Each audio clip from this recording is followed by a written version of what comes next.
basket of ingredients and 20 minutes. And today we have two fantastic guests. No strangers to me, of course, or anybody here in the province. We have Con O'Brien of the Irish Descendants and his brother, Arthur O'Brien of the Navigators. Hi. Hi, guys. Thank Hello. you for participating. Thank you for having us. So, Con, I'm going to start with you now because you're the oldest of the pair. The wisest. The wiser of the pair. I don't know about that one. I do know you, right? We know each other well. Right.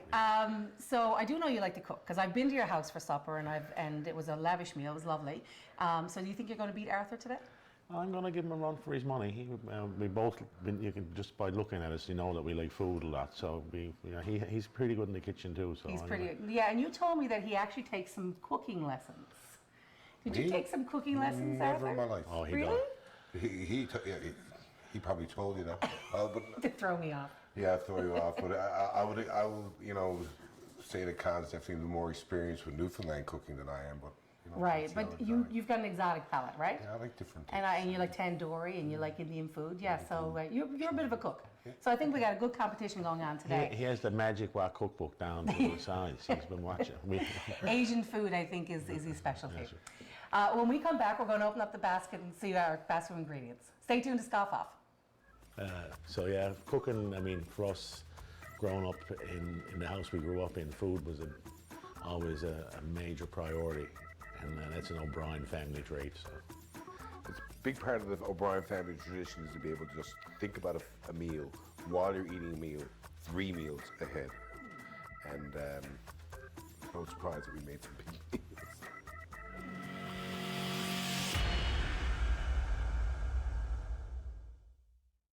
Welcome back to Scoff Off. Now, guys, before we open the baskets, I'm going to go over the housekeeping for you, housekeeping rules. Over here are the pots and pans and anything you might need to cook with. Behind us here is the pantry of ingredients, plus whatever's in the fridge you can have access to as well. If you don't see something you like, just ask me and I can probably guide you to where it is. Okay, so there's rules. There's 30 points in total. 10 points for presentation, 10 points for taste, and 10 points for use of your basket ingredients. You have to use them all to get full points, and then if you use them all, then whoever does the best out of it gets full points. And okay, let's open our basket. Okay, cool. I've been looking forward to this all day. Couldn't get Brenda to tell us what it was earlier. Oh, ginger. Oh, codfish. We got cod, we got green onions, we have lemongrass And some ginger. and ginger. Well, I was surprised that it was fish.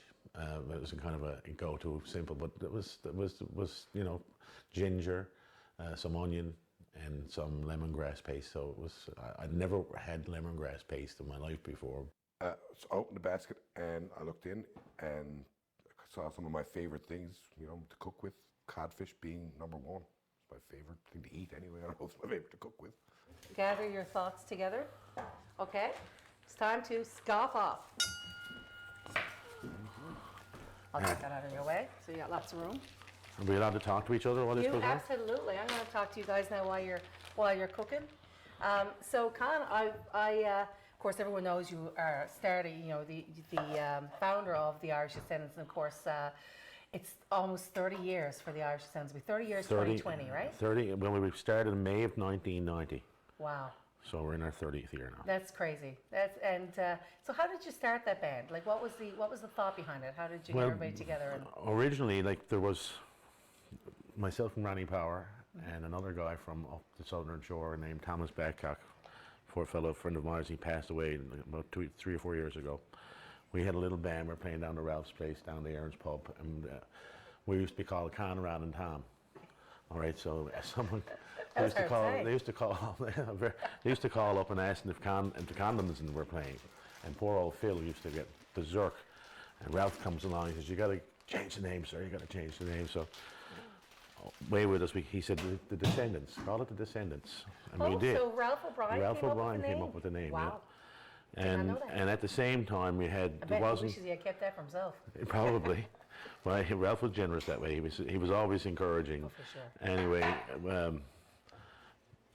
we just were playing his pub and Sunday afternoons go up to the Green Seas and play and whatever. And I used to go to church there. I remember our Sundays back then. I do remember them.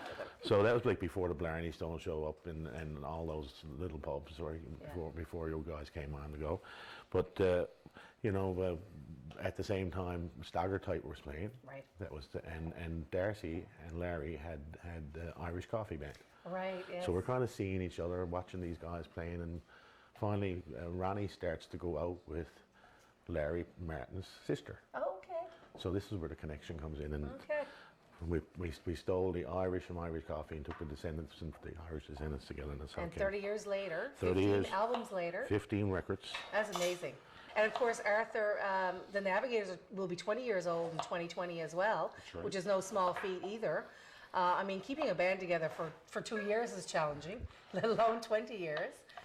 So how did you, and Fred has been from the original, right? Yes, Fred, Yeah. and we still most of the original guys we still play together in some configuration throughout the year because we have we go through different bass players and drummers a little bit, but sometimes it's the original band from Right. 20 years ago. So, Right. but Fred and I have been together as kind of as a duo, and the face of the band, I guess, for the Well, last 20 Arthur years. Fred from the Navigators, 'cause it's a Yeah, sentence. exactly, and. It's how people describe you. Face of the Navigators, yes. He has that takes face.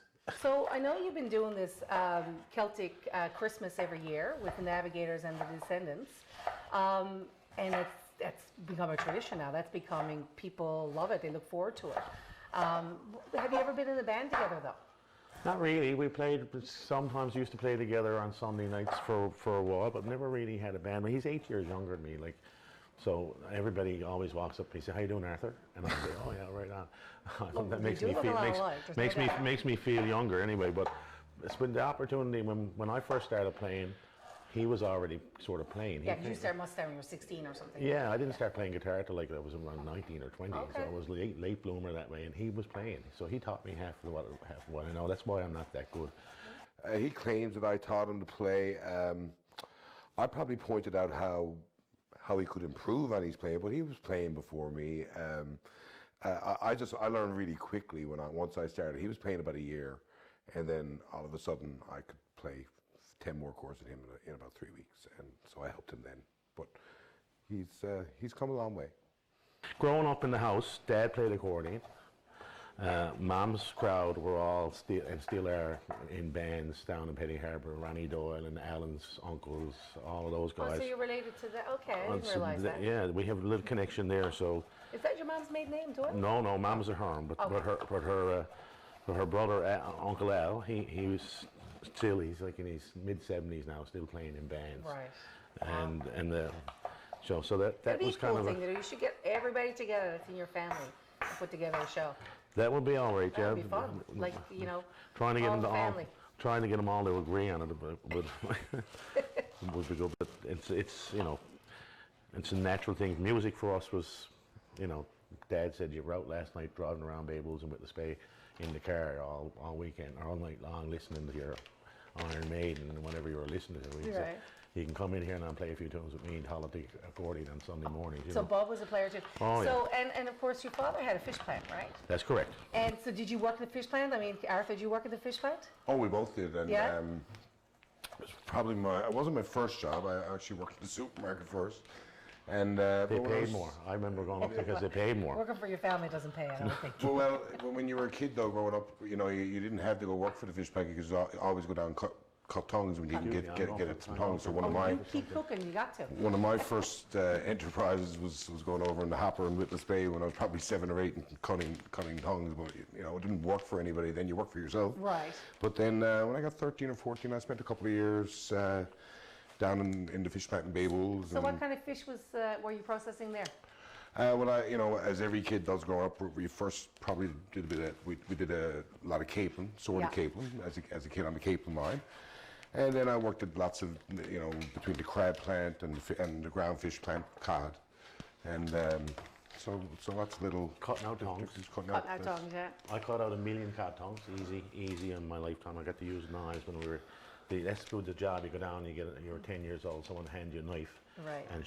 and a steel, and then they bring you into the plant, and one of the filleters would show you how to use it, how to sharpen your knife. Right, that was the most important thing. But that every kid in Babels or any place had to do that. So What are you looking for, Arthur? I look for a wok. A wok? Oh, I don't have a wok. Best I can give you is one of those frying pans. Okay. That's probably the best way. Closest to the wok. My, we're getting sophisticated here. I didn't know what he was looking for, a wok for. He's like Asian food is what he likes to cook, and wok is a thing in his kitchen. But I mean, there was not very many woks in Babel's. I was absolutely mystified. No wok, and the ingredients were geared toward Asian cooking. Is there any new plans for any new albums coming out, Arthur? We're actually in the middle of one. Yep. Just got kind of sidelined this last year, but we're going to get it finished. We got all the beds done of the next record, but you know, it's like anything, it's still an evolving thing, and we're still working on some more material for it. So I read when I was searching, not that I don't know you, because I know both of you fairly well, but looking for some little tidbits of information about you. And you were on CBC one time. You were doing it was an April Fool's joke, and they said you were doing a kids album. But why wouldn't you do a kids album? How much fun would that be? Yeah, I think someday we would. kids. You know, I think someday I would love to. Actually, you know, the more I thought, and doing that, I wrote a couple of songs for fun. I had actually a lot of fun doing that, and I had so many people. Cam was fooled. I forgot to say. I should have said that. We had Cam fooled on April Fool. He called me up and said, "I didn't know you were doing an album." And I had so many friends text me or call me and say, "Congratulations! I wrote a song called Little Puffin' Petey." Well, yes. Well, Arthur and the kids album, well, he is a bit childish, so that works. So you know, certainly in interest at some point, but at this point, you know, probably I sang with the Wiggles came up and got on stage with us down in the pub one night. Did they? One Sunday night about a Yeah, year they were and a half here. ago. That's right. Yeah. Anthony got up and they all got up and danced and played and The did it all. Wiggles, imagine. You gonna need your bowl, Arthur? maybe There's more not. balls down below there. Maybe not. Behind you, just right there. Yep. Arthur, I know that like you've been writing lots of songs. Of course, one of my favorite songs is "Dance and Sing," and that was the name of your album. That actually won you an award in Music NL Roots Traditional Album of the Year. Yes, first year we were together. Right. Yeah, that's fantastic. Yeah, it was a song I wrote actually. It was the first song I ever recorded that I actually wrote, and it was for me. I ended up writing 2 more full albums after that, probably another 20 songs, and but that was my first baptism of fire. That song, and you know, it's still a really popular song with the band. Almost anywhere we go in Newfoundland, it's when people go right to the dance floor right away. So it's But pretty it's a cool. great song. And then, Cal, how do you pick songs for an album?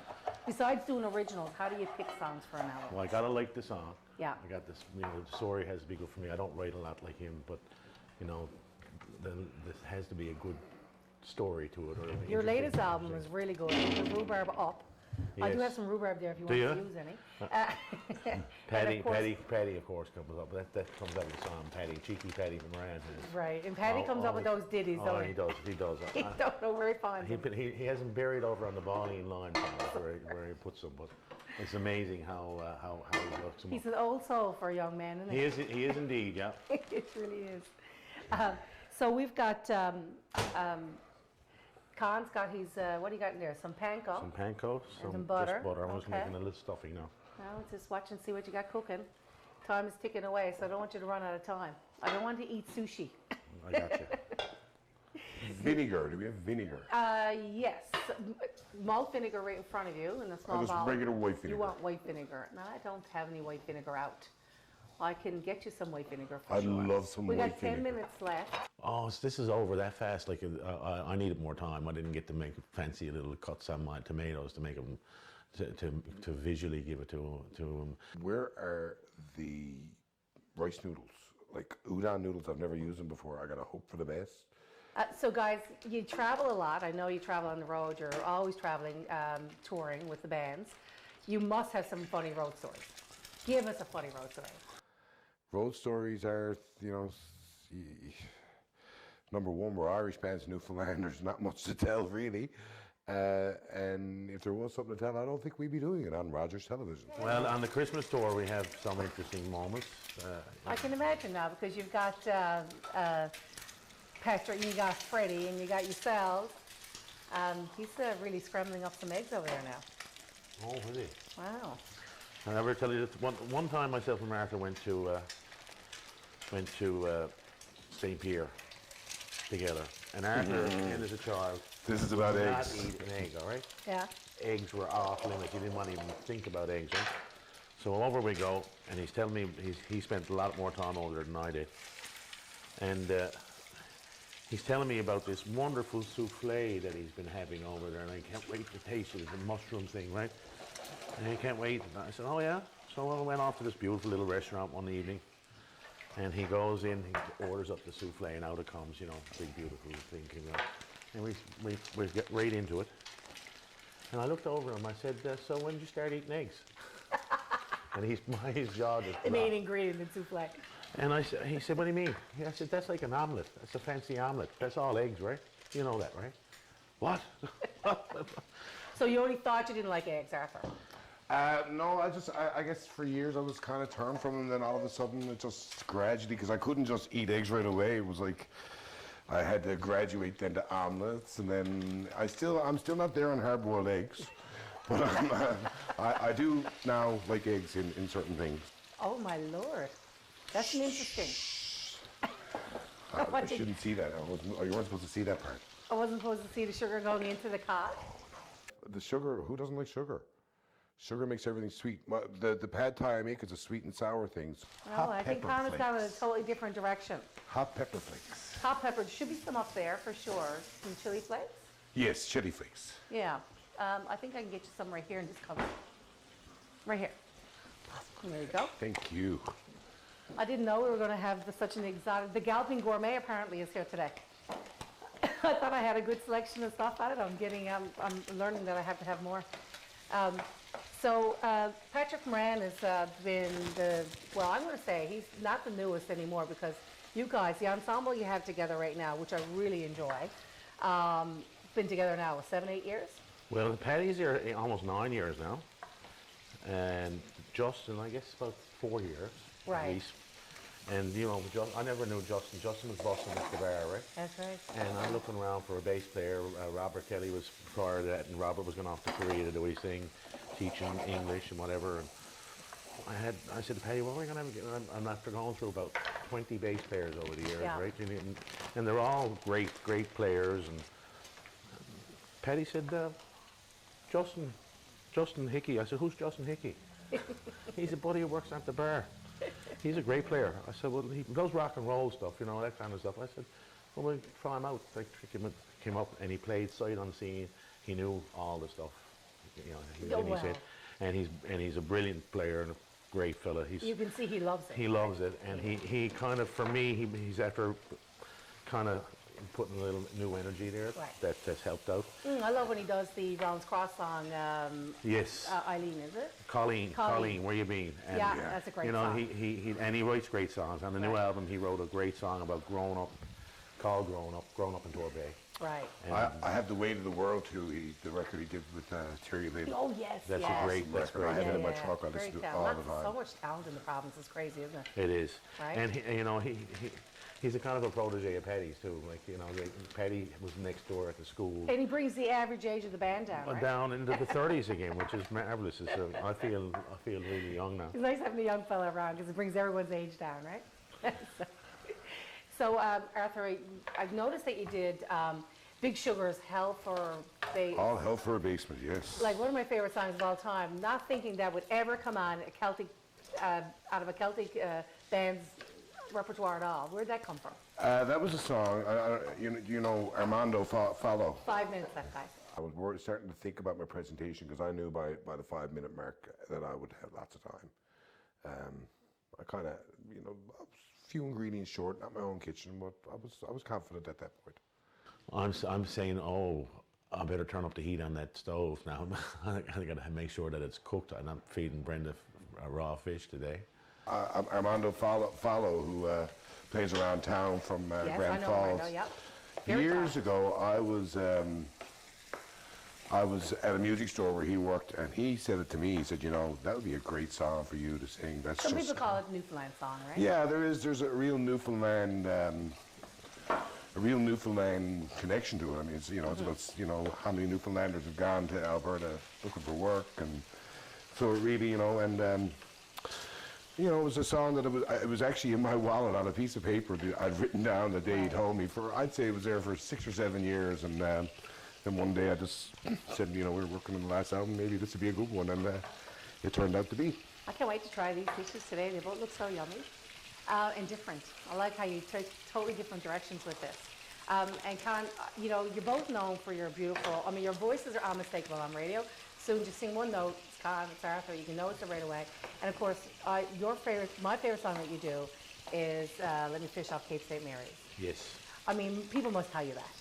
Well, it's a signature song for the band over the years. Like, it's a great song.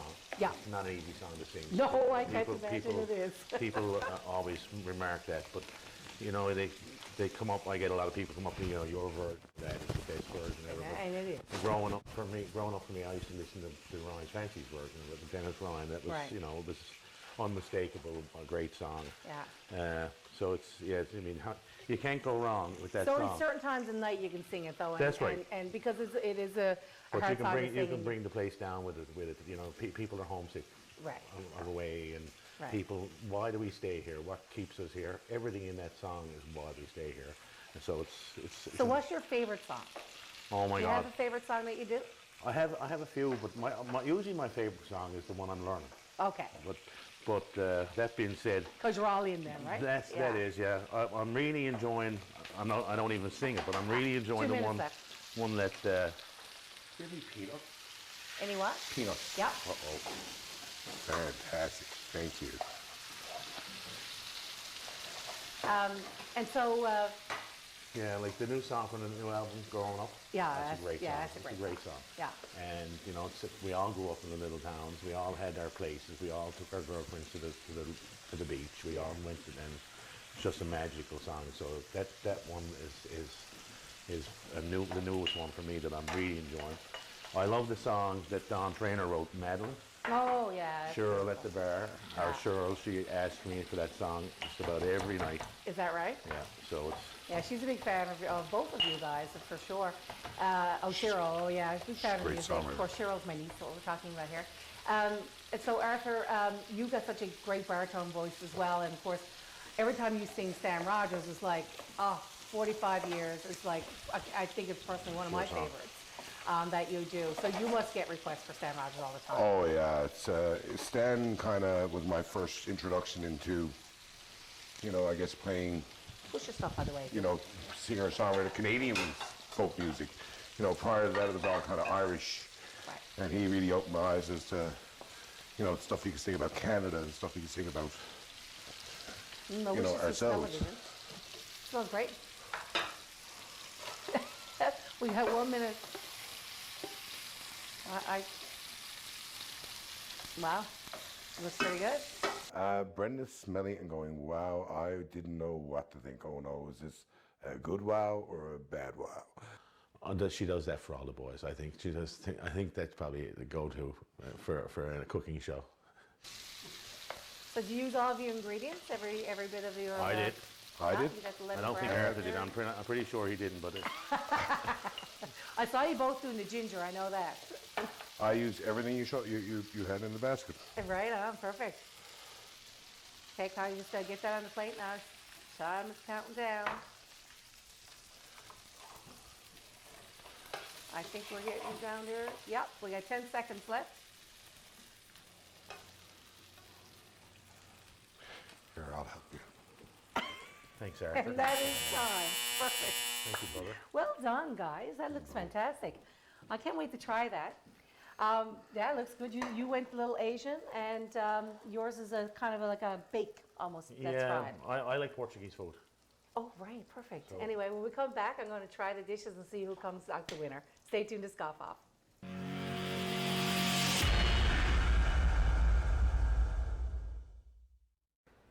Welcome back to Scoff Off. Well, that was fantastic, and these both look fantastic. So, Con, tell me about your dish. Well, I used all 4 of the ingredients made a little stuffing with some panko crumbs, Yep. a little bit of salt and pepper, and of And course- you've gone with a Portuguese feed. well, it's kind of the tomatoes and the onions. That's typical on a Portuguese saltfish Okay. dish. So this is fresh fish, but I'm going it's to give it a whirl now, and I'll get it all in there.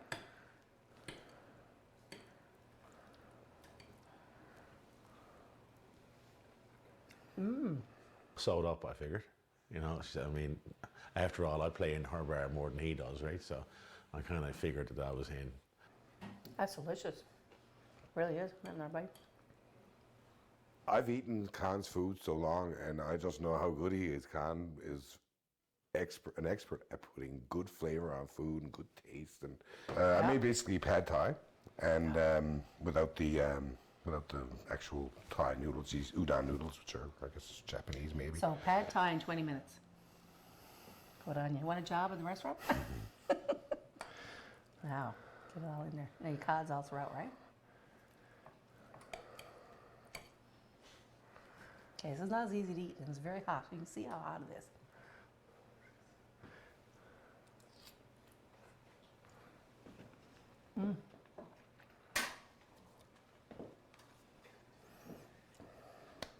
Wow, they're both very good.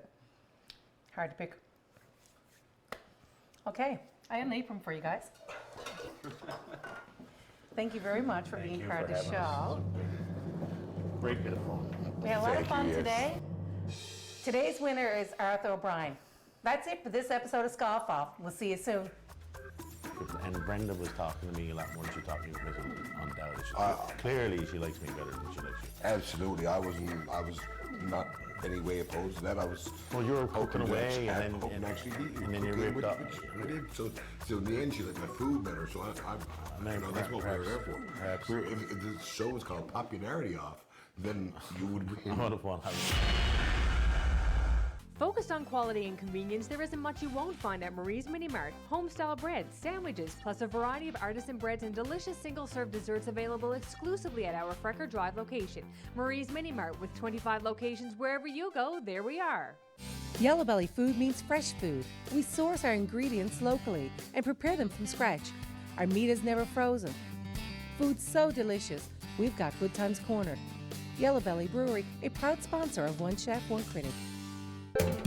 Call the Rogers TV viewer response line, email us, or connect with us on social media. I'm just a friendly neighborhood Spider-Man.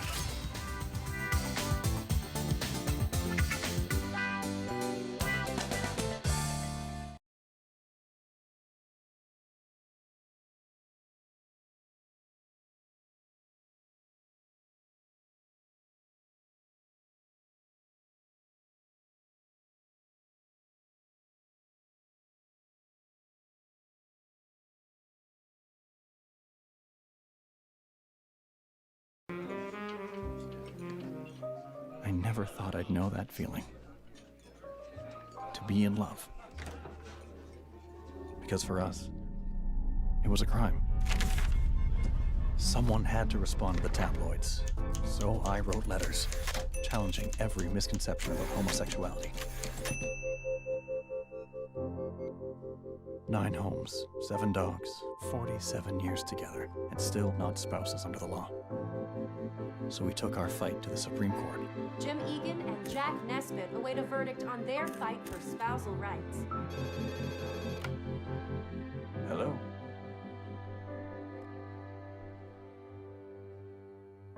We lost our case, but we made a difference. As a result of Jim Egan's case, the Supreme Court ruled that sexual orientation is protected under the Charter of Rights, a landmark victory for the LGBTQ2 community.